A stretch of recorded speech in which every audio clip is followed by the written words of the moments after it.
Hi there, BookTube! My name is Christina and today I'm here with my birthday book haul. Actually, when I'm filming right now, it's my birthday, it's the 29th of July. So yes, this means that I'm a Leo, as you may see from my hair. and I have here a bunch of books because if you don't know, it's the second year that I put myself on a buying ban, and the only exceptions that I have are around my birthday, Christmas, and if I'm traveling somewhere. But since I'm not traveling anywhere this year, this is the first time that I'm actually buying a bunch of books, and I'm so excited because I really decided which ones to buy. I selected them in time, I tested my will to own them, and so here they are. Without further ado, let me get into the stock. Here we have a bit of everything, of pretty much any kind of genre and any kind of language. No, not any kind of language, but yeah, there is a bit of variety, so let me go through them. The first one here on the top of the stack is The Girl in the Tower, and this is the second book to The Bear and the Nightingale. I read it this year, I loved it. It was beautifully written, very lyrical, very slow, so not for everyone. It's a kind of fantasy, but then also a fairy tale-esque kind of story set in Russia, so of course I was in for it, and I bought for myself the second one so that this winter I know what to read. Next is again a sequel, again a second one, but this time in a duology, so this one is the last one of the series that I read recently, and it's Unraveled the Task. Just look at this beautiful cover. I love these drawings, they're amazing in my opinion. And this is the second one to a fantasy duology that was marketed as a Mulan / Project Runway kind of mix and retelling, and I do not completely agree with, sorry for the font, I do not completely agree with that kind of definition, but if you're curious, you may see a review by me, a spoiler-free review. I will leave the link down below. And this is the second one. It's very short. I wasn't expecting it to be that short. It's kind of like 350 pages. For whatever reason, I was thinking about something a little bit longer, but I'm glad to have it, and if I will be able to, I will try and finish this year, so that it will mean that I started and finished a whole duology in just 1 year. Who am I? How is it even possible? Then I have two books with kind of a funny story, because for my birthday I decided to order books from Book Depository for the very first time in my life, and it will probably be the very last time too, kinda, because I wasn't expecting them to send each book like separately. Since I made one order, I was hoping for a bundle of books, but shipping each and every book separately is just a waste of everything, and so I don't think that I will go with it. Then I discovered that it's also like buying from Amazon, so again, not very into it. Maybe just for some books that I really struggle to find out there, but otherwise I probably will just never again, probably. Never say never, but kind of this is the feeling that I'm having right now. But anyhow, the funny story is that I had a huge wish list, and I was selecting out of those the books that I really want to, and I placed my order, I reviewed it, and I realized that I just made a mistake, kinda. So I ordered The Shadow of What Was Lost. It's kinda a big book. It has, let me tell you, almost 700 pages, and it's kinda a lot. This is a fantasy. I know that it's been kind of well loved and well received on BookTube. It's not a huge one, but I've seen it here and there kind of often, and honestly I don't remember what it is about. I don't know if it's like surprises, fantasy, major debut, will appeal not only to Wheel of Time readers, but to anybody looking for a coming-of-age fantasy tale with likable characters and strong world building.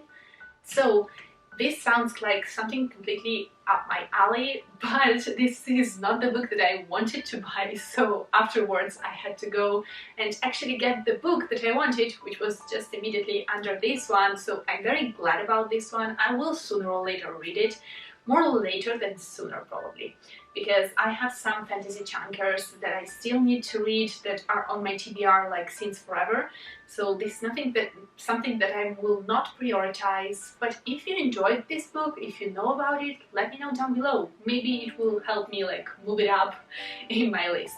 But the one that I actually wanted to buy was Kings of the Wild, and look at this cover. This is so unique. A rollicking, page-turning, edge-of-your-seat road trip of a book by Nicholas E. Eames. And I really wanted this one because it seems so unique and just so like nothing else that I've ever read. It's time to get the band back together. So we're following a bunch of older characters. I don't know how old they are. They're kind of Vikings, something like that, similar. So Clay Cooper and his band were once the best of the best, the most feared and renewed crew of mercenaries this side of the Hurt Wild. Their glory days long past, the mercs have grown apart and grown old, fat, drunk, or a combination of the three.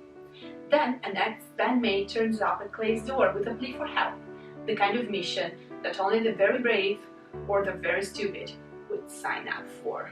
So it's like a band of renegades and of all old friends coming back together for a common goal. I love this idea. I'm in for it. I rock this concept, absolutely. So I'm so glad that I ordered it afterwards and that now I own it. Still staying on the fantasy wagon, we have the 5th season by Anne K. Judson. And I was eyeing this book for so long, and now finally I decided that the moment has arrived. This book is kinda everywhere. It is so well beloved, it is so well received by both by lovers of fantasy and by those who don't even enjoy the genre that much. So this book must be something very special. I know that it's fantasy in a world in which the world kinda destroys itself every now and then, and people are struggling to survive, and there is this very unique magic system. It's kind of dark too, so I'm into it. I want to see what the buzz is about, and I'm kind of sure that I will love this one. Then just to include it for the sake of like being complete in all of the books that I hold in this period, I have Reflections by it's actually by Elizabeth Lim, who is also the writer of Unraveled the Task that I showed you before. And this is the book of the A Twisted Tales series. This is one about Mulan. It's kind of reimagining of the story when something takes a different turn. And here we're following Mulan, who has to try and retrieve Shang's soul from the underworld, kinda. And this one I own it in Italian because I unboxed recently a gift from a friend of mine. She ordered for me a Rebel subscription box, and this was the content. And I'm so happy about this book. I hope that I will get to it kinda soon, and this is something that I've never read, so I will for sure give it a try. And again, staying in the realm of fantasy, and for my attempt to follow up with the series that I'm currently reading, I have here King's Bay, and this is book 2 in the Imperium trilogy. The first one was Furyborn. Again, I read it very recently, but it kind of took me into it. The book was with a twist that I enjoyed. It's a fantasy told from 2 perspectives in a different time setting. So the first line of events is at a certain period, and then the second line of events is 1,000 years. 1,000 years later. So we're following the follow-up of what happens before, and then we jump back and forth, and we're seeing how each event influences the other. And I enjoyed the concept. The perks of filming on your birthday when you're actually in smart working at home, so working from home. And yeah, I was just telling you that this is the second one. I cannot wait to read it. I enjoyed the first one and I hope that the second one will be worth it. It's a trilogy, so there will be one more, but I hope that it will fly by because, again, it's kind of chunkier. It's almost 600 pages, all big books this time in this haul, but what can I do about it? And the last fantasy, I believe, from the stack is actually East by Edith Patu, and again, this is a book about which I've not heard that much around, just a couple of times, but those who read it were very happy about it. So I believe that it's a duology. It's like East, and then the second one, here it goes, is West, and I love the concept. At the back of the book it says, "I am not afraid." Rox has always longed for adventure, so when an enormous white bear appears one evening and makes her a mysterious offer, she accepts. In exchange for health and prosperity for her ailing family, she agrees to live with the white bear in a distant castle. But Rose soon realizes that all isn't as it seems. As she tries to settle into her new life, she makes a devastating mistake. Now she must make a choice. Turn to the safe and loving family, or go on a dangerous quest to fix what she has broken and perhaps lose her heart along the way. A sweeping romantic epic, as timeless as any fairy tale and as thrilling as only the best fantasy novels can be. So I don't know if it is like a Beauty and the Beast retelling, not sure about it, but the bear and the girl on the cover really made me think about his dark materials. I don't think that it is related in any way, but I was just willing to give a try to this book, and it was very difficult to find it, so now that I have it, I'm happy and I hope that it will be worth all of the pain to get to it. So now here I have the books that are left that are not fantasy. Some are fiction, some are non-fiction, so let me start with the fiction ones. The first one is Kissing the Witch by Emma Donoghue, not sure how to pronounce it. First of all, the format of this book, like the physical form of it, it's very like slim but very long, so it's a little bit strange. I'm not used to it. And what I know about this one is that it has a bunch of kind of fairy tale retellings, I believe, with a very interesting structure. I mean that in every story you meet a certain amount of characters, and then one side character from the story before becomes the protagonist in the next story, and it goes like that. So I'm really enjoying the concept, and this one is hugely and highly recommended around here on BookTube, so I really wanted to give it a try and to see what it's about. Maybe around autumn, because this cover kind of reminds me of those like nostalgic and melancholic kind of fall days, so I will see if I will enjoy it. Next I have a fiction story that's kind of historical, kind of children's or middle grade, and it is in French. Yes, I finally decided to buy again a book in French, even if I still have a bunch that I can actually get to and read, but I wanted something that really got my attention, and this one is Les Roses de Trianon by Annie J, and it is set in Versailles, so my favorite setting of all times, my favorite place, almost my favorite place in the world, I would say. And this is the story about Rosalie d'Angemont, who is, oh my god, she is someone who starts working for Marie Antoinette, and so there is intrigue, there is palace life, there are adventures, and I'm really in these kind of stories. And being a middle grade, it's like from 9 years old and on, I hope that it won't be too difficult for me to understand, because I'm completely losing my French and I'm so sorry about it, but this is a way for me to kind of keep it alive. Even if I don't speak French anymore, at least I still can understand it and like read it. And now I have my section of non-fiction books. The very first one is one that I really hoped to get to, and finally I bought it, and it's A History of the World with the Women Put Back In by Kirsten Luker and Ute Dienschau. I'm destroying those names, I know it. But I really love the concept of this book. So here we have like our history from the ancient days. Actually, we have prehistory here and so on, with famous, important women who actually was very relevant for the way in which our like history as humankind and as generally like the world, Earth, has evolved.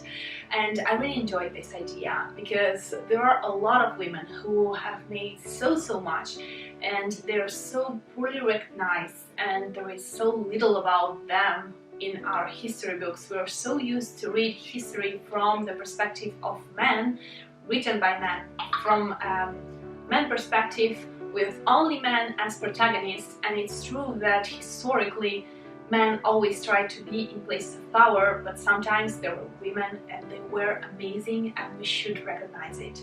So this is a book that for sure I will not read in one sitting, but it's something that I want to savor and slowly go through, because I believe that it's very important, and I can't wait to. Next is a nonfiction that I'm sure will be near and dear to my heart, because it's called Mastering the Art of Soviet Cooking, a memoir of food, family and longing by Anya von Bremchen. And this is a nonfiction that I discovered thanks to Olive here on BookTube, and I will just read you the back of the book, and for me, just it resonates with me so much. Born in a surreal Moscow communal apartment where 18 families shared one kitchen, Anya von Bremchen grew up singing odes to Lenin, black marketing, juicy fruit gum at school, and longing for a taste of the mythical West. It was a life by turns absurd, drab, naively joyous, melancholy, and finally intolerable. In 1974, when Anya was 10, she and her mother fled to the USA with no winter coats and no right of return. And this is a memoir, so we have a mix of someone who is born in Russia, who moved to the USA, and who has that kind of longing for the days of before, but those days are gone, and I believe that there will be a lot of feelings that I will feel like my own. I was not born during like the communist era, because I was born in 91, so this means that we were pretty much at the end of it all, but still I lived a lot of things that will be in this book, I believe. So this is the one that I will for sure enjoy very much. Next is a chunker that I received as a gift from a dear friend who knew that I really wanted this book, and it's The White Goddess by Robert Graves. If you don't know, Robert Graves is a very famous writer who wrote a lot about mythology, like Norse mythology and about Greek mythology, and this book is actually about, like, the subtitle of this book tells everything. It's a historical grammar of poetic myth. So there is a collection of myths with, but not only a collection, it's more like a description of what is behind a myth, how a myth is built, what was the purpose of it, and so on and so on.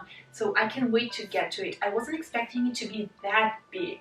It's more than 500 pages again, almost 600 pages, so it's a chunker and it's kind of dense, but I'm into it. I'm so glad that I received it as a gift, and I can't wait to get to it. This is not a book that I will read again in a sitting, but I will give it a try and just slowly try and go through it.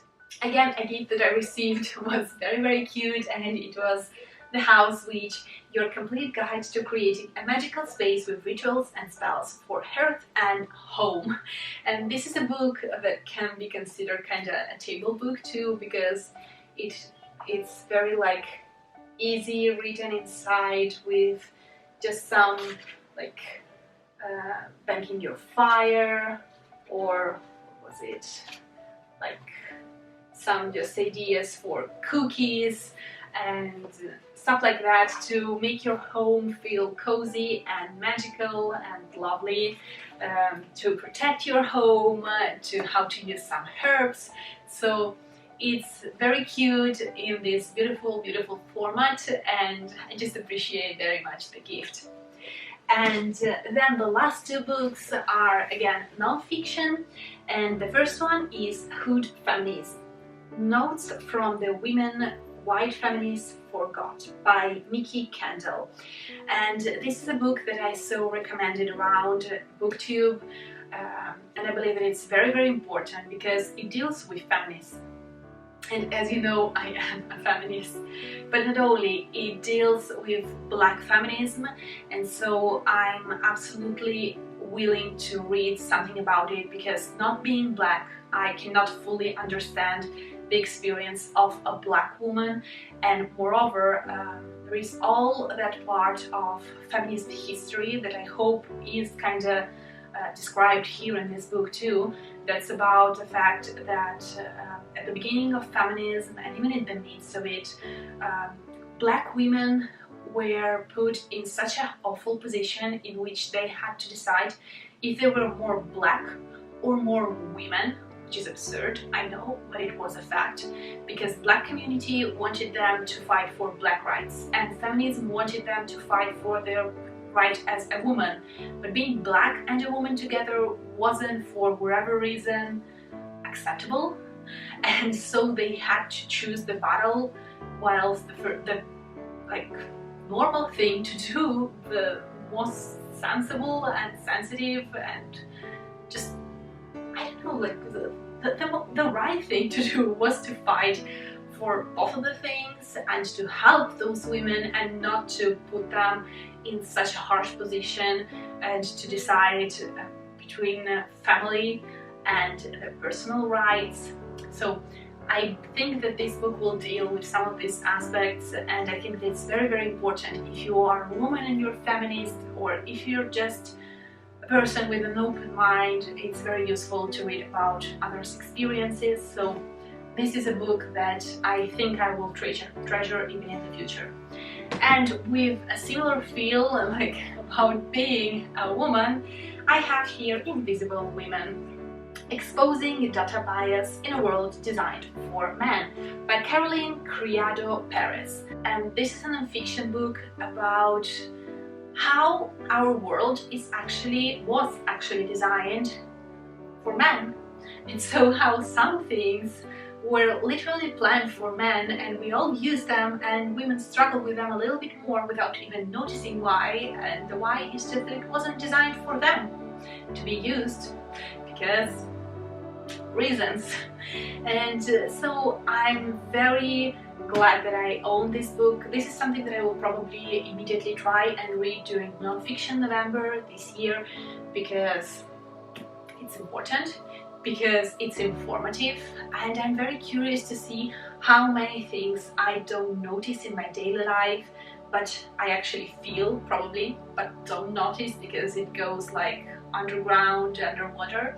So we will see. And this is the last book that I have here. So this is my huge haul of 1, 2, 3, 4, 5, 6, 7, 8, 9, 10, 11, 13, 14, 15, 16. So these were the 16 books that I bought for myself or that I received for my birthday.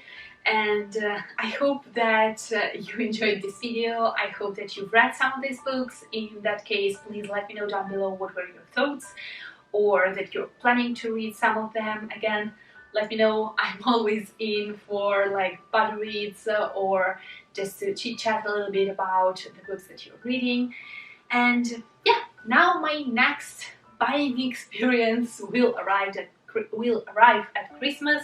Am I suffering from my book buying ban? I have to admit, no, because I own a lot of books that I still want to read.